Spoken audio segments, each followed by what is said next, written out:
अस्सलाम वालेकुम, मैं हूं अतर काज़मी। आज के प्रोग्राम में पहले हिस्से में हम बात करेंगे बलोचिस्तान में हालिया दिनों में होने वाली दहशतगर्दी के वाकयात और उसके बाद हुकूमत पाकिस्तान का रद्द-ए-अमल। आज वज़ीर आज़म साहब ने भी एक रोज़ा कोयटा का दौरा किया, वहां पे आला सतह का सिक्योरिटी एक इजलास भी हुआ।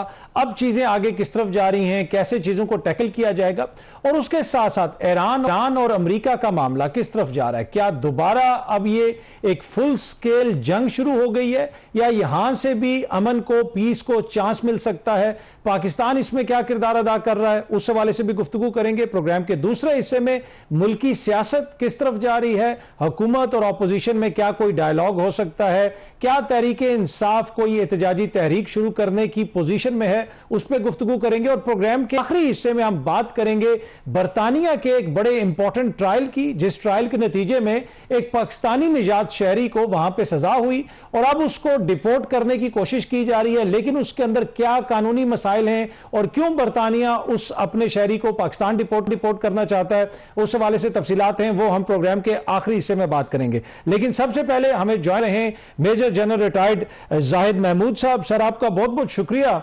सर, हम शुरू कर लेते हैं जरा बलोचिस्तान से और उसके बाद फिर मशरिक वस्ता की सूरत-ए-हाल पे भी बात करेंगे। हालिया दिनों में सर जो ये हुए दहशतगर्दी के वाकयात, उसमें बड़ा जानी नुकसान भी हुआ, दहशतगर्दों को भी मारा, लेकिन बहुत ज्यादा अब क्रिटिसिज्म भी हो रहा है कि लगता है ऐसे है कि हुकूमत के पास कोई जामे पॉलिसी नहीं है और गुज़िश्ता 2 सालों के दौरान जिस तवातर से इस तरह के वाकयात हो रहे हैं, अब वो काफी ज्यादा, जिसे आप कह सकते हैं परेशान कुन भी हैं और लोग उसके ऊपर क्वेश्चंस भी कर रहे हैं। आप क्या कहेंगे इसके ऊपर?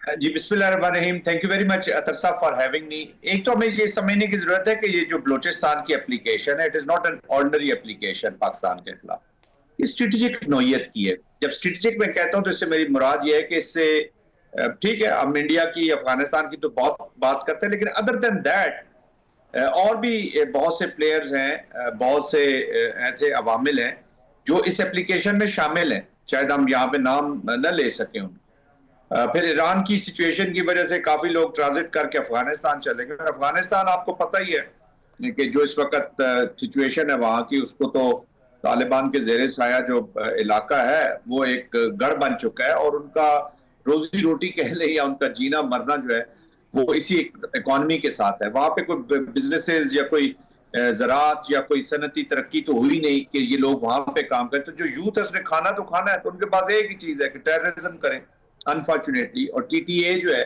तहरीक Taliban Afghanistan, along with their other proxy friends, वो पूरा फायदा इस एनवायरनमेंट को उठा रहे हैं। अभी आपने जो बात की कि पॉलिसी नहीं है, देखिए इसमें तो कोई शक नहीं है कि war is a political phenomena. हम प्रॉब्लम हमारी है कि हम इस वॉर को सिर्फ मिलिट्री फिनोमेना समझ रहे हैं। अब उस पॉलिसी का अगर फुकदान है तो वो फिर हमारी डेमोक्रेसी ने, हमारी पॉलिटिकल फोर्सेस ने, उन्होंने इसको लेकर आगे चलना है। पॉलिसी बड़े अरसे के बाद क्लियर हुई है। एटलीस्ट इस पे एक पॉलिसी के साथ आपने फैसला कर लिया कि जी हमने टेररिस्ट को लड़ना है। वो जो हम पहले बातचीत कर लिया करते थे, टीटीए से कर ली, कुछ कंपल्शंस, कुछ उम्मीदें। पाकिस्तान बहुत अरसा तो अपनी पॉलिसी उम्मीदों के साथ चलता रहा है कि शायद कोई बिहेवियर चेंज आए, नॉट अ सिंगल इंच वो हिले अपनी जगह से। वो लोग जो यहाँ पे पाकिस्तान में पढ़े लिखे, यहाँ पे बचाया गया पाकिस्तान में, उनको बहुत सी वॉर में उनको बचाया गया कि शायद ये बाद में चल के गवर्न करें काबुल को for the people of Afghanistan, क्योंकि अफगानिस्तान की स्टेबिलिटी में पाकिस्तान इंटरेस्टेड है। पाकिस्तान पे इल्जाम लगाए जाते हैं ना, वो स्पेसिफिक ग्रुप्स के साथ होता है, फेवरेट्स होता है। वो फेवरेट हर दुनिया का, हर मुल्क अपने फेवरेट्स रखता है हर दूसरे कंट्री के अंदर, ताकि वो आएंगे तो उनके रिलेशनशिप अच्छे होंगे। अपने जाती फायदे के लिए तो नहीं रखना ना किसी ने। तो वो पाकिस्तान ने जब किया तो वहां पे नेचर है अनफॉर्चुनेटली इस टेररिस्ट की कि वो ऐसा बिहेवियर रखता है।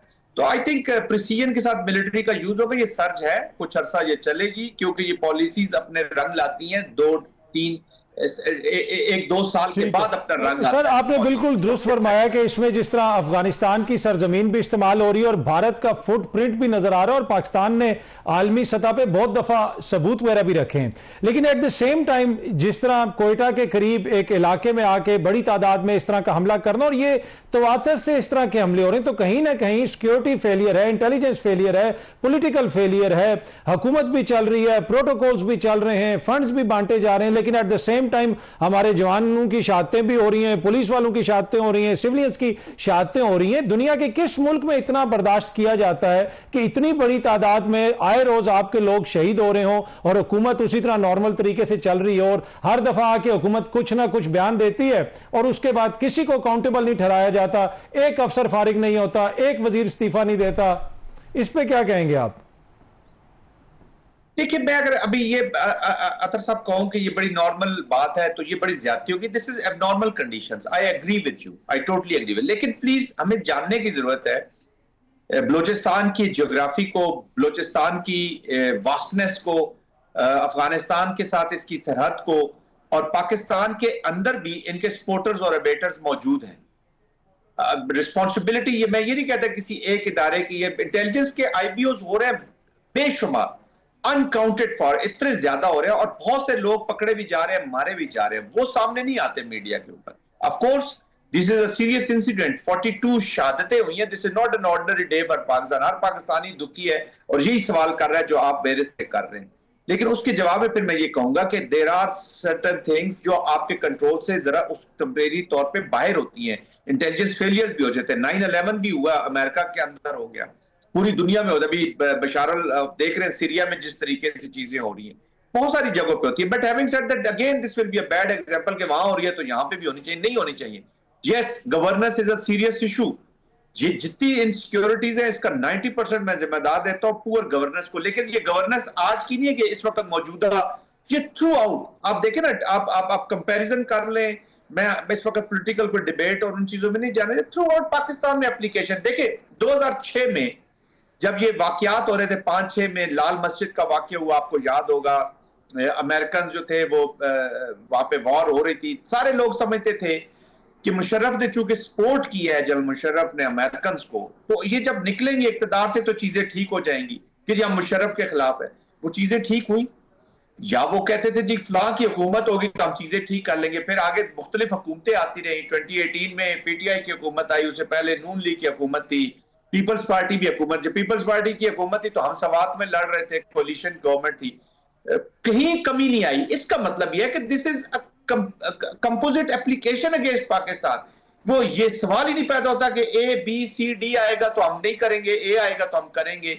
वो वाकयात में अगर कमी और बढ़ाती होती रही है तो वो एनवायरनमेंट की वजह से होती रही है, रीजनल एनवायरनमेंट की वजह से। But having said that, national action plan पे अमल सही नहीं हुआ, गवर्नेंस के फेलियर्स हुए, 2014 ऑनवर्ड ये चीजें शुरू हो गई, और ये आहिस्ता आहिस्ता करते करते, वो कहते हैं ना कि वक्त करता है बरसों परवरिश, हादसा एकदम नहीं होता, इस पे कोई शक नहीं है। तो poor governance has remained the main, इसको एड्रेस करने की जरूरत है।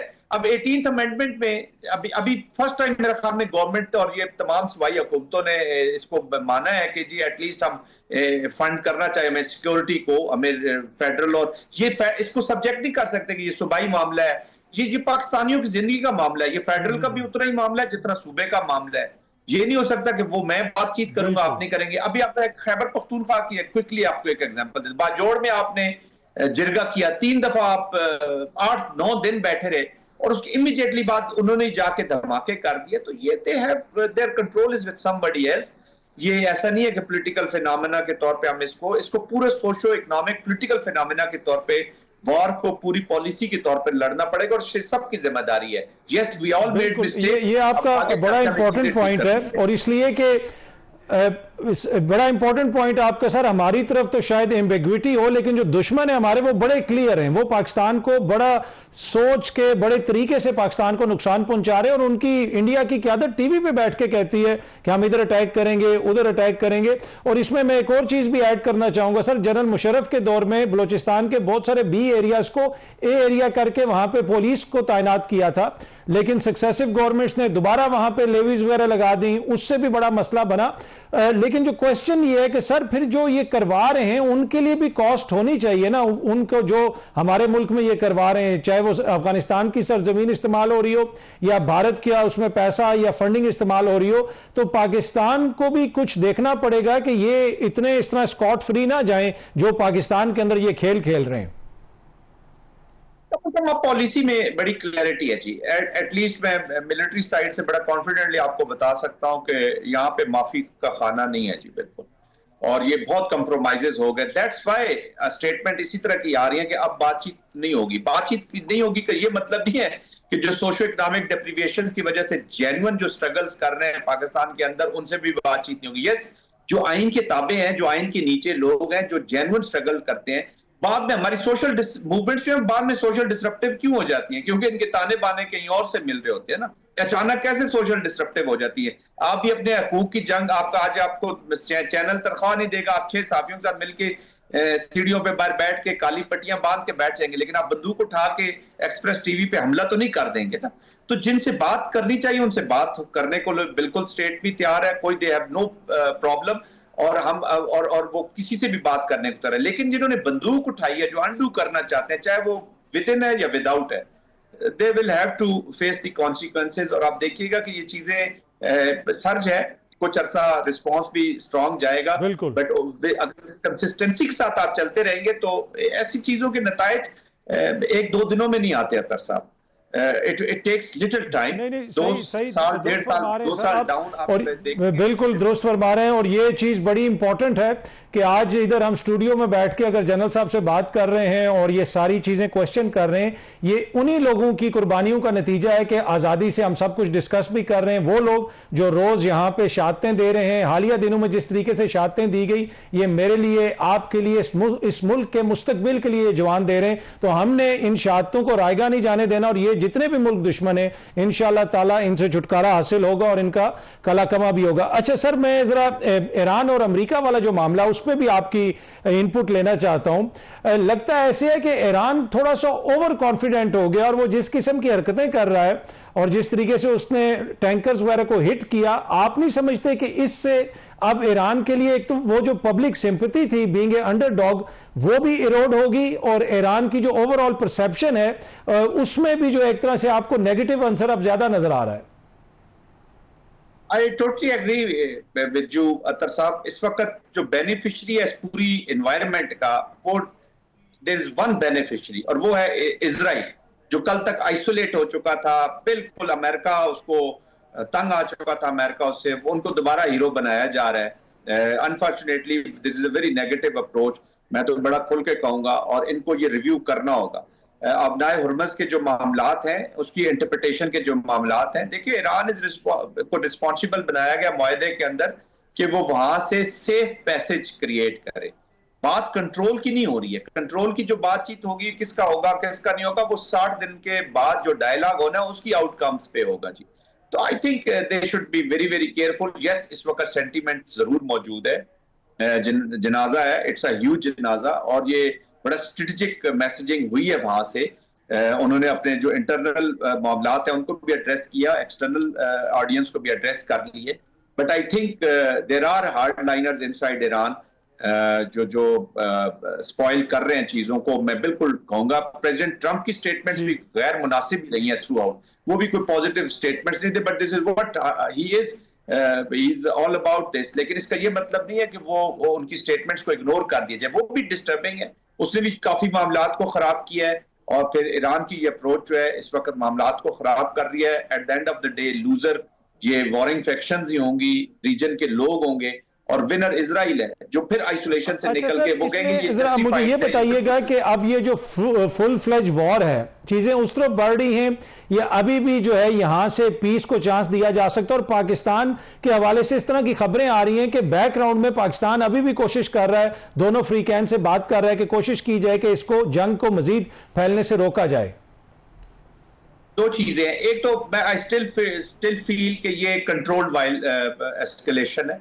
आज अमेरिका ने लास्ट नाइट थोड़ी सी बढ़ाई है चीजें, स्ट्रेटेजिक मैसेजिंग की है उन्होंने, लेकिन वो नहीं चाहेंगे कि ये फुल फ्लैग अगेन उसी स्केल पे चला जाए। बट वो जो प्रेसिडेंट ट्रंप की अनप्रेडिक्टेबिलिटी है, वो एक ऐसा फैक्टर है जो आपको हमेशा खतरे में रखता है, क्योंकि वो एक फिक्रे में दोनों चीजें कह जाते हैं कि जी मैं तो बातचीत नहीं करना चाहता, वेटकॉफ वगैरह करना चाहते हैं तो कर ले, वो दरवाजा ओपन भी रखना चाहते हैं, लेकिन आपका हाथ भी उसी दरवाजे में दे देते हैं, वो प्रॉब्लम ये हो जाती है। बट एनीवेज वो दोनों ऑप्शन है।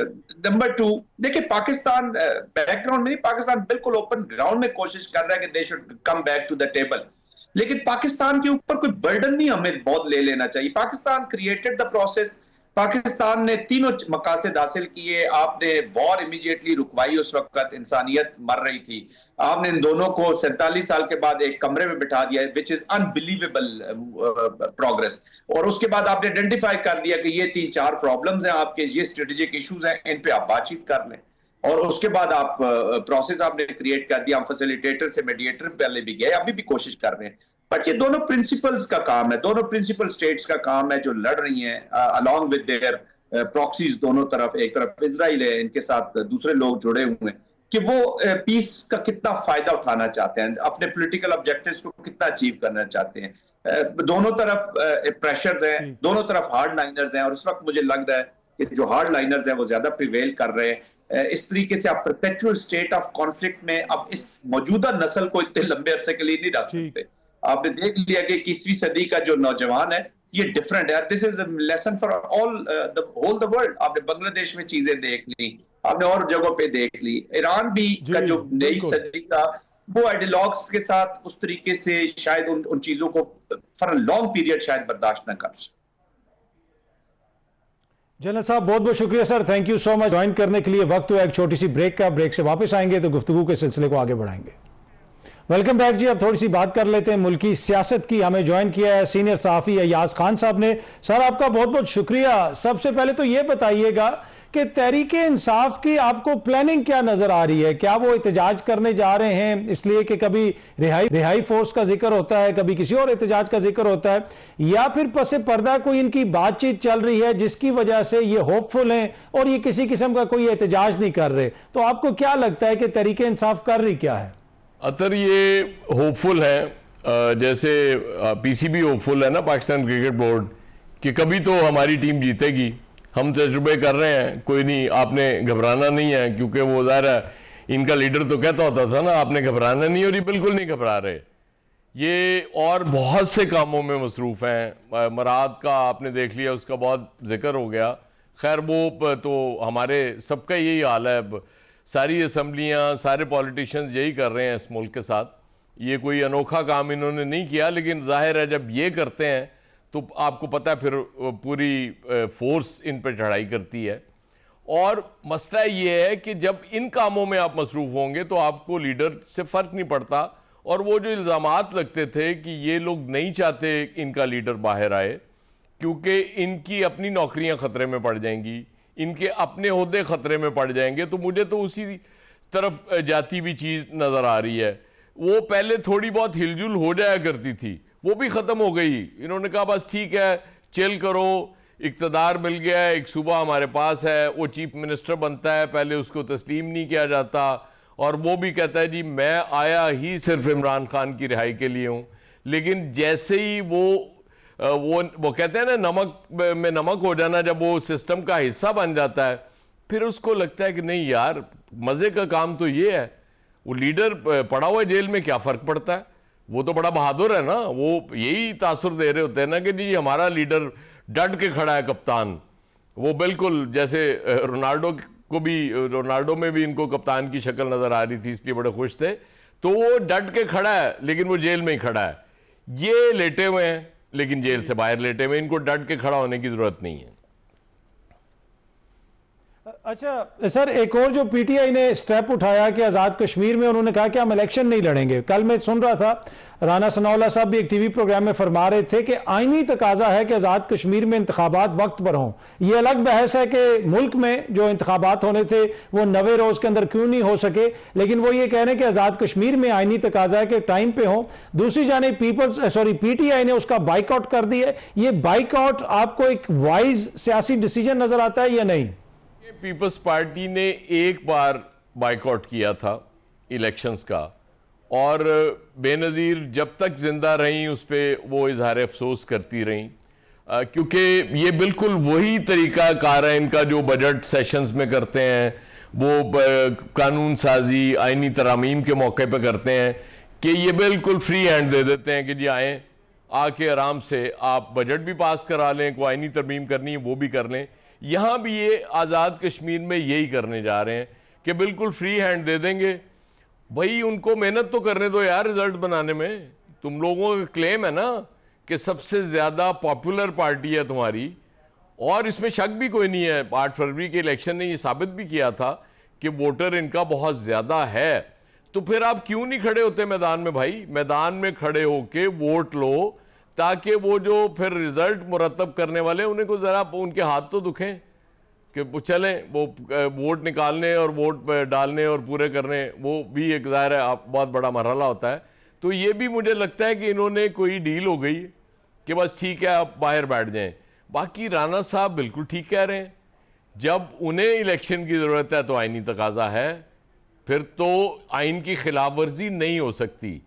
जब उन्हें नहीं चाहिए इलेक्शन, जब सिस्टम दूसरा चलाना है, वो भी आइनी तकाजा है, वो भी ऐन आइन के मुताबिक होता है, क्योंकि वो हालात ही मुल्क के इस तरह के होते हैं कि उस वक्त आपको फिर उस आइनी तकाजे के साथ जाना पड़ता है। तो बाकी ये सारा मजाक है यार कि जिस मुल्क में आइन तो मुझे नज़र नहीं आता, हाँ अलबत्ता आइनी अदालत ज़रूर मौजूद है, इसलिए उससे बड़ी उम्मीदें हैं मुझे कि आइन रहे ना रहे, आइनी अदालत रहनी चाहिए और उसे अपना काम करते रहना चाहिए बस। अच्छा, वैसे सर शहबाज हुकूमत के हवाले से जो बहुत सारे खदशात का इजहार किया जा रहा था, क्या सूरत-ए-हाल इतनी गंभीर है इनके लिए, ये इतनी ही मुश्किल में है? कुछ लोग तो कहते हैं कोई ऐसी बात नहीं है, ये इसी तरह भी सिस्टम चलेगा, लेकिन कुछ लोग कह रहे हैं कि शहबाज हुकूमत की कारकर्दगी अच्छी नहीं है, तो आने वाले महीने इनके लिए मुश्किल हो सकते हैं। देखिए, कोई एक इंडिकेटर मुझे बता दें इस गवर्नमेंट के होते हुए जहां पे आपको इंप्रूवमेंट नजर आ रही हो, मईशत हो, वो सियासत हो, बयानिए की इवन आप बात कर लें, ये सारे महाजों पे नाकाम है। और ये हमारी रिवायत रही है, इस मुल्क की ये तारीख रही है कि बोझ एक हद तक बर्दाश्त किया जाता है, उससे आगे बोझ बर्दाश्त नहीं किया जाता। और ज़ाहिर है बोझ उतारने का जब वक्त आता है तो फिर चीज़ें तो शुरू हो जाती हैं ना। अभी जो जिस तरह से जहाज़ जब लिया, लग्जरी जहाज़ जब पंजाब गवर्नमेंट ने लिया, उससे पहले तक आपने कोई इस तरह की तनकीद देखी थी बड़ी शदीद किस्म की? अभी जो ये वाक़या हुआ है वो गैर मुल्की ख़वातीन वाला, उस पर जिस तरह की तनकीद हुई और अदरवाइज़ भी हो रही है, और स्पेशली वो लोग कर रहे हैं जो समझा जाता है कि इस रिजीम में जिनकी हमदर्दियाँ PMLN के साथ थीं, जब इस तरह की चीज़ें शुरू हो जाती हैं तो ये इंडिकेटर्स ही होते हैं ना, हमने और कहाँ से अंदाज़ा लगाना होता है। उससे तो लगता है कि वो काम पूरा हो चुका है, अब सिर्फ वक्त का इंतज़ार है। वो एक बड़े सीनियर वो जर्नलिस्ट थे मजीद निज़ामी साहब, वो कहते थे कि हुक्मरान के जब 12 बज जाते हैं ना तो उसको समझ नहीं आ रही होती, वो समझता है कि अभी 11:15 बजे हैं, मेरे पास 15 मिनट पूरे मौजूद बाकी हैं, मैं चीज़ें कंट्रोल कर लूँगा। तो 12 बजते हुए पता नहीं चलता, लेकिन हुक्मरान को यही लग रहा होता है कि अभी 11:15 ही हुए हैं, मैं चीज़ें कंट्रोल कर लूँगा। मुझे हालात इनके ठीक नहीं लगते, अगर इसके बावजूद पसंद है ये, इनको लेके चलना चाहती है इस्टेब्लिशमेंट तो लेके चले, सौ बिस्मिल्लाह, हमें क्या एतराज़ है। अच्छा, इस वक्त अगर देखा जाए तो सर इकॉनमी भी एक बड़ा चैलेंज बना हुआ है, जिसका आपने भी जिक्र किया कि किसी भी फील्ड में इन्होंने परफॉर्म नहीं किया।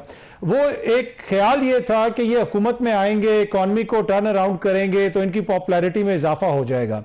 उसमें जो फेलियर है वो किस हद तक इनके बयानिए की फेलियर की बड़ी वजह है कि ये इकॉनमी में उस तरह परफॉर्म नहीं कर सके? ये मैं इसलिए पूछ रहा हूं कि जिस भी हुकूमती वजीर से बात करें वो ये कहता है कि हमने सारी जो इकॉनमी के इंडिकेटर्स हैं वो बेहतर कर दिए, मुल्क को दिवालिये से होने से बचा लिया और इकॉनमी पहले से बहुत बेहतर है। आप इससे एग्री करते हैं कि ये जो ये कहते हैं कि इकॉनमी पहले से बेहतर है?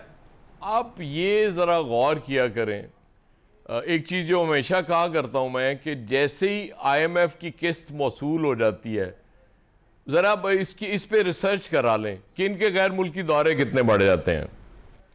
फिर जो बाकी इनके मामलात चल रहे हैं, कोई एक चीज, क्या इनकी गाड़ियों का काफिला उस वक्त भी कम हुआ था प्रोटोकॉल की जब इन्होंने बाकी पूरे मुल्क पे पाबंदी लगा दी थी?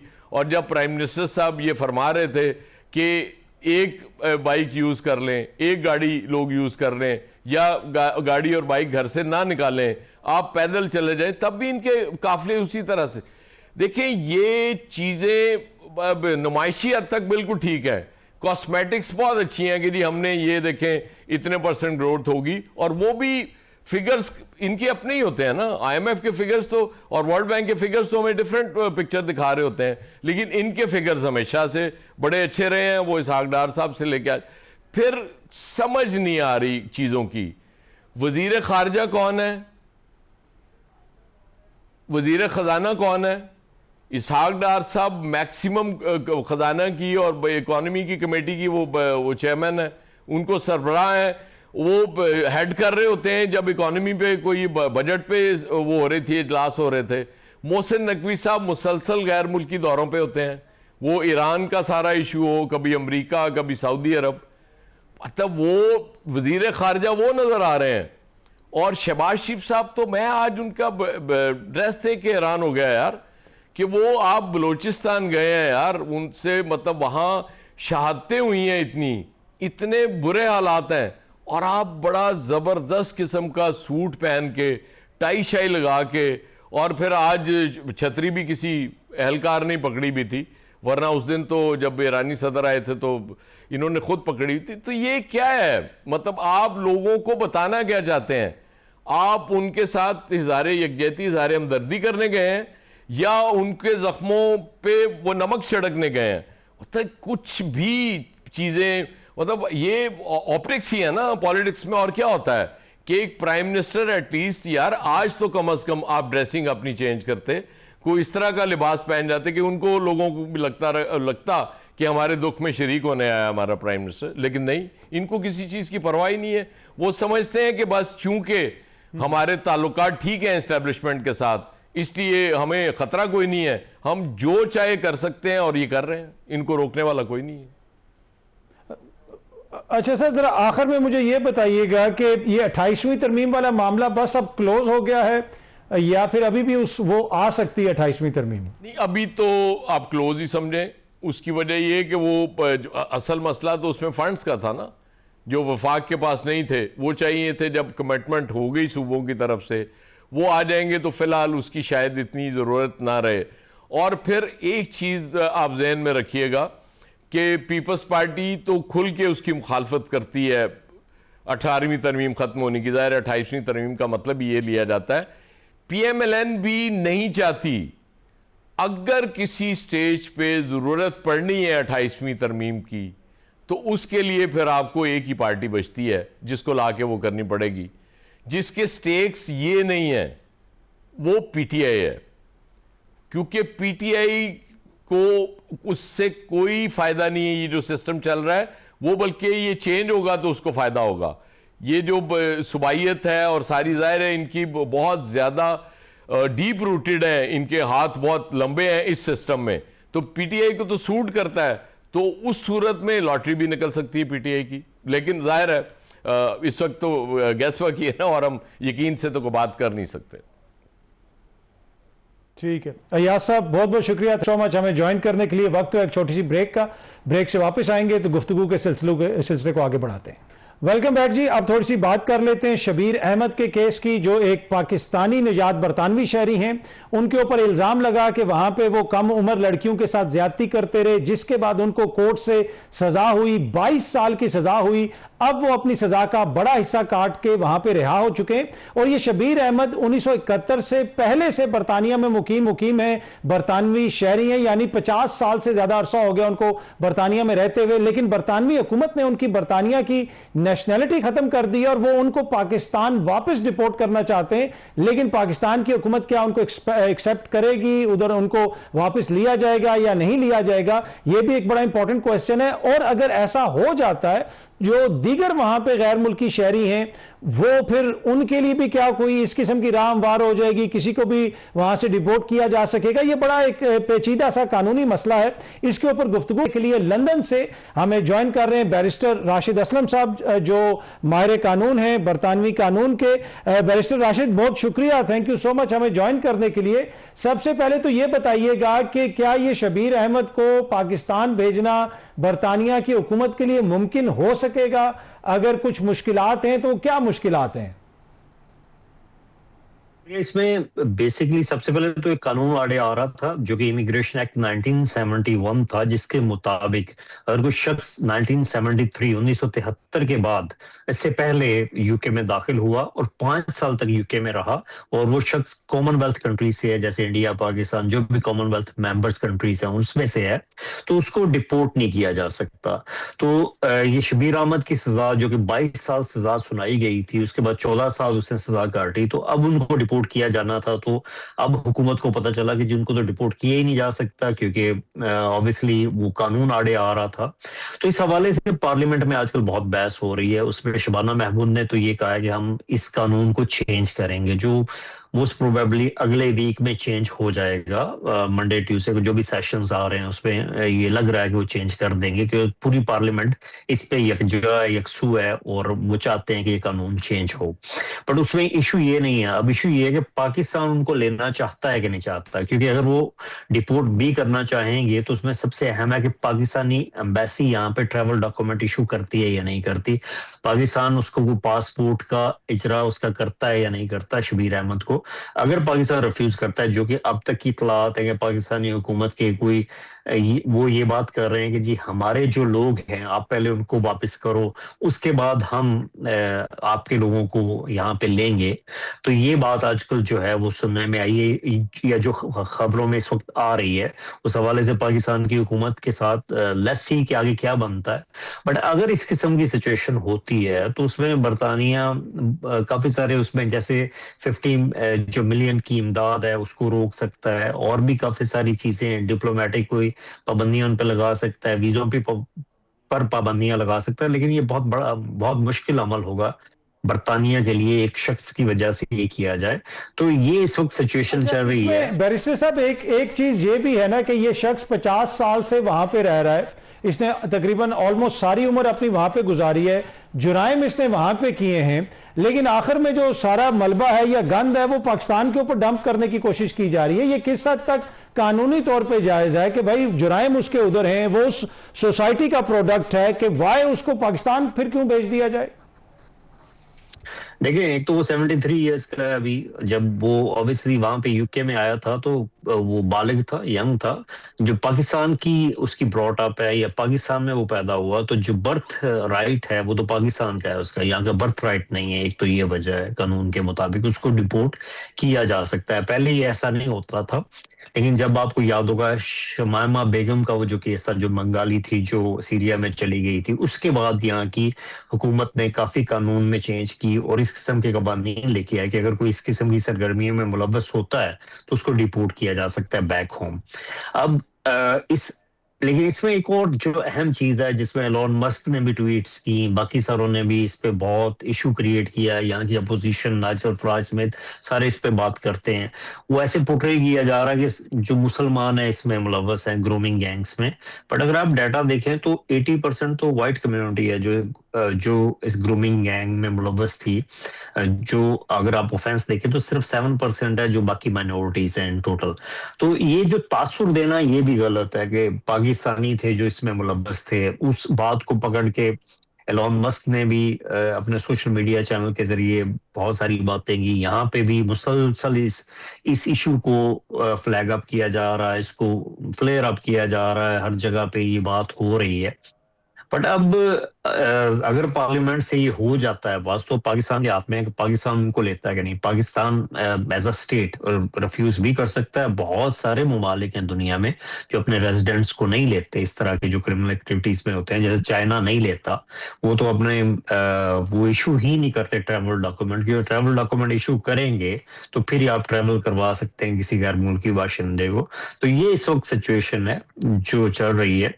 बट इसमें जो बात हो रही है, इसमें बैरिस्टर साहब जो दीगर वहां पे इस वक्त लोग हैं जो पाकिस्तानी निजात हैं, इंडियन निजात हैं या इवन चाइनीज निजात हैं जो बरतानिया में पैदा नहीं हुए, क्या ये उनके ऊपर भी फिर एक तरह से तलवार नहीं लटकना शुरू होगी? अगर कानून में कोई तब्दीली की जाती है तो फिर इसका खदशे का भी इजहार किया जा रहा है कि वहां से फिर मैस डिपोर्टेशन वगैरह भी हो सकती हैं, या फिर ये सिर्फ एक तरह से फियर मॉन्गरिंग है, ऐसा कोई खतरा नहीं है? ये बेसिकली अब कुछ अरसे से शुरू हो गया है कि अगर आपकी कोई क्रिमिनल एक्टिविटी थी अगर आप इस किस्म की किसी कार्रवाई में या किसी किस्म की क्रिमिनल कार्रवाई में मुलव्वस थे और उसमें कंसीडरेबल सेंटेंस आपने जेल में काटी हो, तो यहाँ पे अब पासपोर्ट्स को कैंसिल किया जा रहा है। लोग एयरपोर्ट्स पे आते हैं तो उनके पासपोर्ट्स को कैंसिल किया जाता है। उसके अलावा अगर फर्ज करें ट्रैवल नहीं भी करे तो कर रहे, तो अब होम ऑफिस ने ये नया सिलसिला शुरू किया कि वो लोग जो अरेस्ट हुए, जो जराइम पेशा हैं, उनके पासपोर्ट, उनकी सिटीजनशिप जो है वो उसको खत्म किया जाता है। उनको कोशिश की जाती है डिपोर्ट किया जा सके। आपको भी पता है, आप भी यहाँ पे सिस्टम का हिस्सा रहे, यहाँ पे आपने जिंदगी का हिस्सा गुजारा। आपके यहाँ पे होते हुए इतनी एंटी इमिग्रेंट वेव नहीं होती थी, लेकिन आजकल बहुत ज्यादा है, क्योंकि उसकी एक बहुत बड़ी वजह इकोनॉमिक सिचुएशन भी है कि लोग सफर कर रहे हैं यहाँ पे इकोनॉमिकली। उनको जब कुछ नजर नहीं आता तो उनको इमिग्रेंट्स नजर आते कि इमिग्रेंट्स ये सब कुछ ले गए। अब जैसे एक बहुत बड़ा इशू इस वक्त अजाइलम सीकर्स का है। अजाइलम सीकर्स अपनी रेजिडेंस में इतना पैसा उन पर खर्च होता है, बट वो एक बहुत माइनर सी रकम है। वो एक पॉलिटिकल स्लोगन तो हो सकता है, बट यहाँ पे इशू इकोनॉमिक्स का है जिसको कोई भी एड्रेस करने को तैयार नहीं है।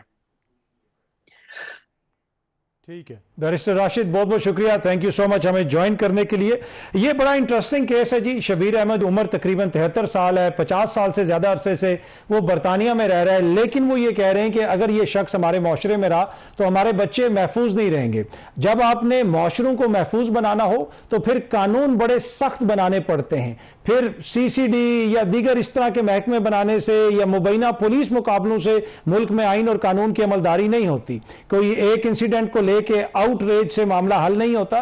फिर आप ऐसे कानून को फॉलो करते हैं और आइन और कानून की अमलदारी को ऐसे यकीनी बनाते हैं कि फिर उस बंदे को आप आखिरी हद तक उसके पीछे कानून जाता है। यह नहीं होता कि सजा हो गई तो उसके बाद भूल गए। इस शख्स को 22 साल की सजा हुई है, 14 साल ये सजा काट चुका है, लेकिन आज भी सिस्टम की मेमोरी के अंदर एक एक चीज उसी तरह बिल्कुल वाज़ेह है और सिस्टम ने यह फैसला करना है कि कैसे हमने अपने माशरे को महफूज बनाना है और कैसे अगर हमें कानून में तब्दीली भी करना पड़ी तो हम तब्दीली भी करेंगे और इसको डिपोर्ट करेंगे। तो यह वो तरीका होता है जिससे माशरे महफूज होते हैं। वक्ती कुछ इकदामात उठा के, कोई महकमे बना के आप वक्ती तौर पे तो चीजों को बेहतर कर सकते हैं, लेकिन अगर आपने दायमी बेहतरी लानी है तो उसका एक ही तरीकाकार है, एक ही असूल है, और वो है आइन और कानून की अमलदारी। वक्त तो एक छोटी सी ब्रेक का, ब्रेक से वापस आएंगे तो गुफ्तगू के सिलसिले को आगे बढ़ाएंगे। वेलकम बैक जी, अगले हफ्ते आपसे दोबारा मुलाकात होगी। प्रोग्राम देखने का बहुत शुक्रिया, थैंक यू वेरी मच।